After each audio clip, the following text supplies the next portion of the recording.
सुंदर वन में चारों तरफ हरियाली थी। सभी पक्षी खुशी खुशी रहते थे। उसी वन में रानो चिड़िया और गोरी कौवी भी रहती थीं। रानो बहुत भोली, समझदार और मेहनती थी, जबकि गोरी कौवी बहुत आलसी और घमंडी थी। एक दिन जंगल के राजा शेर ने वन में एक विशेष सभा बुलाई। सुनो सुनो सुनो, सुंदर वन के समस्त पशु पक्षियों, ध्यान से सुनो। हमारे महाराज साक्षात वनराज शेर खान तशरीफ ला रहे हैं। सब के सब कतार में खड़े हो जाओ। शेर की भारी दहाड़ सुनाई देती है। राजा शेर शान से चलकर अपनी चट्टान के सिंहासन पर बैठते हैं। मेरे प्यारे प्रजाजनों, जैसा कि आप सब जानते हैं, बरसात का मौसम आने वाला है और इस बार मैं देखना चाहता हूँ कि हमारे जंगल में सबसे बुद्धिमान और हुनरमंद कौन है। इसलिए मैं आज एक अनोखी प्रतियोगिता की घोषणा करता हूँ। हुजूर, उत्सुकता बढ़ती जा रही है। कृपया अपनी इस अनोखी योजना से पर्दा उठाइए महाराज। इस बार जो भी पक्षी पर्यावरण के अनुकूल यानी इको फ्रेंडली सब्जियों का घर बनाएगा, जो दिखने में भी अनोखा हो और मजबूत भी, उसे इस साल का सबसे बड़ा राजकीय पुरस्कार और ढेर सारे फल अनाज इनाम में दिए जाएंगे। अरे वाह, सब्जियों का घर, ये तो मेरे बाएं हाथ का खेल है। बड़ा सा कद्दू लाऊंगी और राजा का इनाम झटक ले जाऊंगी।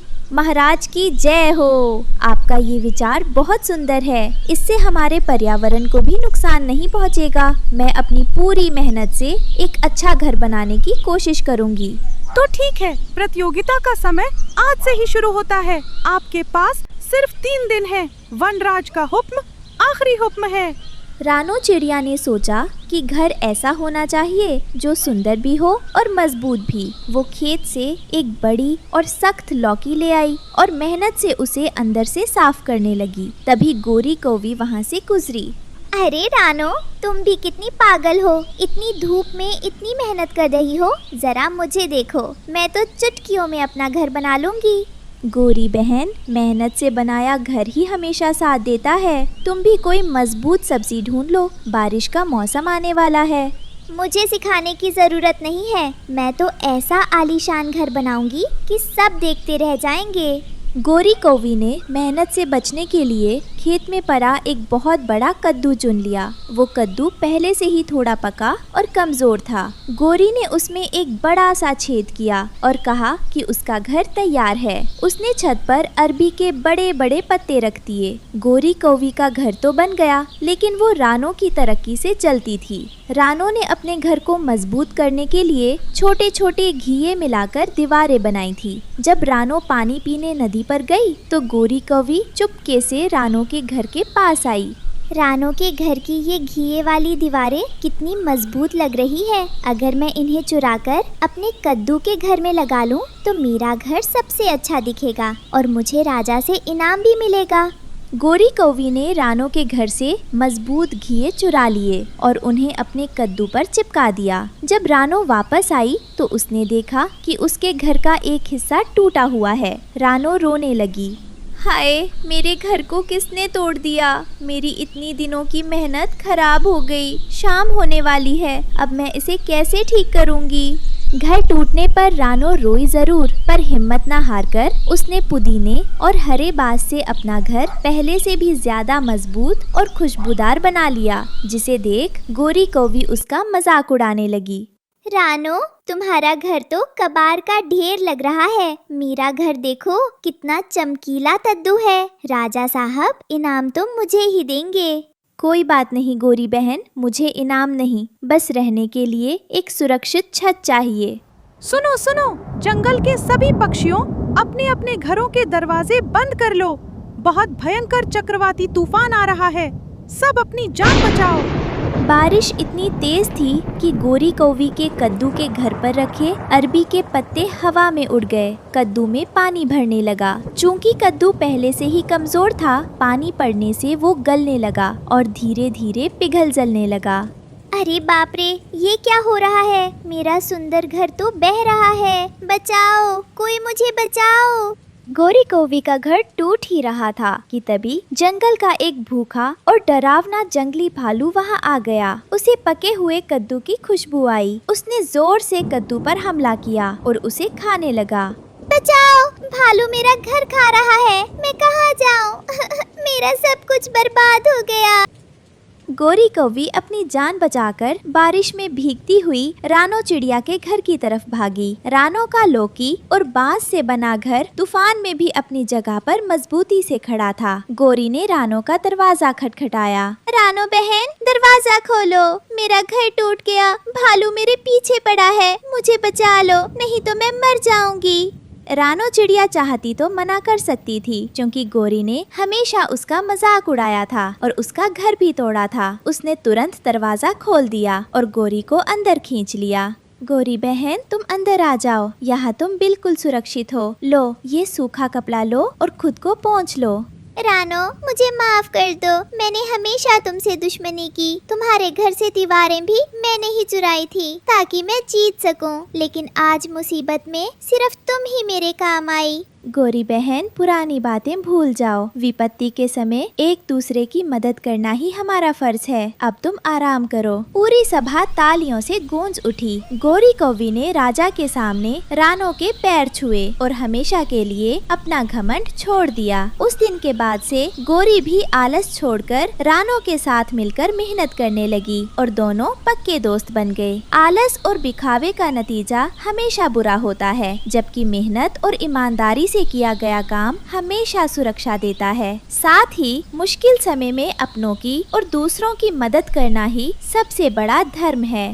राजा शेर की प्रतियोगिता जीतने के बाद रानो चिड़िया और गोरी कौवी की दोस्ती पूरे जंगल के लिए मिसाल बन गई थी। कुछ दिनों बाद रानो के घर दो प्यारे प्यारे बच्चों का जन्म हुआ, जिनका नाम था कुकू और गुड़िया। गोरी कौवी मौसी बनकर बच्चों का बहुत ख्याल रखती थी। अरे वाह भाई वाह, मेरे कुकू और गुड़िया तो पूरे जंगल में सबसे सुंदर बच्चे हैं। जरा देखो रानो बहन, हमारी गुड़िया की आंखें बिल्कुल तुम पर गई हैं और कुकू कितना नटखट है। गोरी बहन, जब से ये बच्चे आए हैं तुमने इन्हें अपनी पलकों पर बैठा कर रखा है। खुद आराम नहीं करती और दिन भर इनके आगे पीछे घूमती रहती हो। उफो रानो, तुम बीच में मत बोलो। मैं इन बच्चों की गोरी मौसी हूँ। इनका ख्याल रखना मेरा पहला फर्ज है। जब ये बड़े होंगे ना तो अपनी मौसी को सबसे पहले याद करेंगे।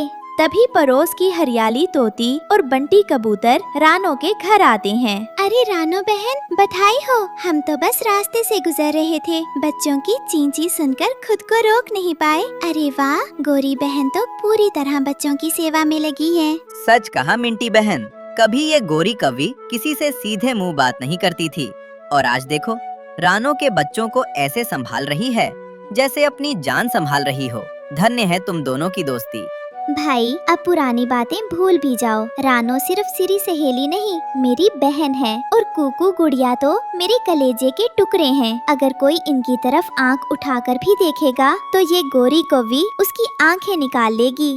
तुम सबका बहुत बहुत धन्यवाद। ईश्वर करे हमारी इस खुशियां भरी दुनिया को किसी की नजर ना लगे। एक दिन गोरी कौवी ने जिद की कि बच्चों को पहली बार घर से बाहर घुमाने ले जाया जाए। रानो ने कुछ मीठे फल पैक किए और दोनों सहेलियां बच्चों को लेकर जंगल की सबसे सुंदर नदी के किनारे पिकनिक मनाने पहुंच गयीं। आहा रानो बहन, देखा मेरा आइडिया कितना शानदार था। ठंडी ठंडी हवा चल रही है और देखो हमारे कुकू और गुड़िया पानी की लहरों को देखकर कितने खुश हो रहे हैं। हाँ गोरी बहन, तुम सच कह रही थी। घर में बैठे बैठे बच्चे भी ऊब गए थे। देखो प्रकृति कितनी सुंदर है, चारों तरफ कितनी हरियाली और खुशहाली है। मौसी, मौसी, हमें वो लाल वाला फल खाना है। बहुत मजा आ रहा है मौसी। खाओ मेरे बच्चों, खूब खाओ। तुम्हारी गोरी मौसी तुम्हारे लिए दुनिया के सारे मीठे फल ला कर देगी। अचानक ठंडी हवा रुक जाती है और एक अजीब सी सन्नाटे वाली गर्मी बढ़ने लगती है। अरे अचानक की हवा क्यों रुक गई और धूप इतनी तेज क्यों होने लगी? गोरी बहन, मुझे कुछ ठीक नहीं लग रहा। हाँ रानो, अचानक बहुत तेज उमस और गर्मी बढ़ गई है। बच्चों का दम घुट रहा है। चलो हमें तुरंत घर वापस चलना चाहिए। अचानक मौसम ने करवट बदली। उस साल जंगल में भयंकर सूखा पड़ गया। सारे पेड़ पौधे सूख गए, नदियाँ सूख गईं और खाने पीने का अकाल पड़ गया। रानो के छोटे बच्चे भूख से तड़पने लगे। माँ, बहुत भूख लगी है, पेट में चूहे कूद रहे हैं, कुछ खाने को दो ना माँ। रो मत मेरे बच्चों, तुम्हारी माँ अभी तुम्हारे लिए दाना लेकर आती है। गोरी बहन, तुम बच्चों के पास रहो, मैं खाने की तलाश में जाती हूँ। रानो, तुम अकेली मत जाओ, धूप बहुत तेज है। लेकिन बच्चों के लिए जाना ही होगा। तुम संभल कर जाना बहन। रानो दाना ढूंढने बहुत दूर निकल गई। उधर जंगल का एक दुष्ट और लालची काला कौवा रानो के मजबूत घर पर कब्जा करना चाहता था। वो जानता था कि गोरी अकेले घर पर है। वो धोखे से गोरी के लिए एक कड़वा और नशीला फल लेकर आया। अरे गोरी बहन, देखो मुझे जंगल के पार ये रसीला फल मिला है। तुम सुबह से भूखी हो, इसे खा लो। भाई, तुम कितने अच्छे हो, सचमुच मुझे बहुत चक्कर आ रहे थे। गोरी ने जैसे ही वो फल खाया, वो बेहोश होकर गिर पड़ी। काले कौवे ने हंसते हुए रानो के रोते हुए बच्चों को घोंसले से निकाला और उन्हें तपती धूप में एक कंटीली झाड़ी के पीछे छुपा दिया ताकि वो घर पर कब्जा कर सके। दूसरी तरफ रानो चिड़िया को ढूंढते ढूंढते एक इंसानी बस्ती के पास अनाज के कुछ दाने मिल गए, लेकिन वहाँ एक शिकारी ने जाल बिछाया था। अपने बच्चों की भूख याद करके रानो ने अपनी जान दांव पर लगा दी। उसने जाल के अंदर से दाने तो निकाल लिए, लेकिन भागते समय शिकारी का जाल में उसका पर फंस गया। मेरा पंख टूट गया, लेकिन मुझे रुकना नहीं है। मेरे बच्चे भूखे हैं, मुझे घर पहुंचना ही होगा। जब रानो चिड़िया लहूलुहान हालत में घर पहुंची, तो वो सीधे जमीन पर गिर पड़ी। होश में आते ही गोरी कौवी ने जब रानो की ये हालत देखी, तो वो फूट फूट कर रोने लगी। लेकिन तभी रानो की नजर खाली घोंसले पर पड़ी। गोरी बहन, देखो मैं बच्चों के लिए दाना लाई हूँ, लेकिन मेरे बच्चे कहाँ हैं? रानो, मुझे माफ कर दो। काले कौवे ने मुझे कुछ खिला दिया था, मैं बेहोश हो गई थी। बच्चे घर में नहीं हैं और कालू कौवे ने घर पर कब्जा कर लिया है। हाय मेरे बच्चे, इस तकती धूप में मेरे भूखे बच्चे कहाँ चले गए? कोई उन्हें खा जाएगा। गोरी बहन, मेरे पैर काम नहीं कर रहे, मेरे बच्चों को बचा लो। अपनी सहेली की ऐसी तड़प और बच्चों की जान खतरे में देखकर गोरी कौवे के अंदर एक माँ जैसा जज्बा जाग गया। वो गुस्से में उड़कर काले कौवे के सामने आ खड़ी हुई, जो रानो के घर में कब्जा करके बैठा था।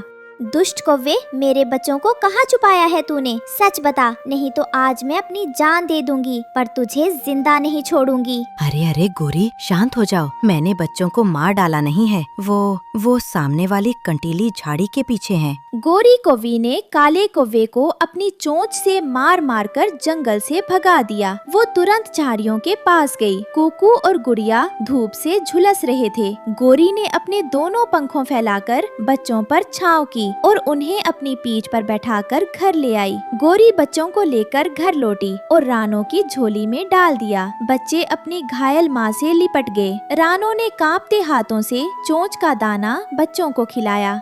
रानो बहन, आज अगर तुम अपने पंख और जान दांव पर ना लगाती तो बच्चे भूखे रह जाते, और अगर आज मैं अपनी कायरता ना छोड़ती तो मैं खुद को कभी माफ नहीं कर पाती। आज से तुम्हारे बच्चे मेरे भी बच्चे हैं। गोरी बहन, तुमने आज अपनी जान पर खेलकर मेरे बच्चों को नया जीवन दिया है। इस कर्ज को मैं कभी नहीं भूलूंगी। तुम सिर्फ मौसी नहीं, इनकी दूसरी माँ हो। दोनों सहेलियाँ रोते हुए एक दूसरे के गले लग गईं। जंगल का सूखा भी उनकी ममता और दोस्ती की मजबूती को नहीं सुखा पाया। कुकू और गुड़िया अपनी दोनों माताओं के साए में सुरक्षित मुस्कुरा रहे थे।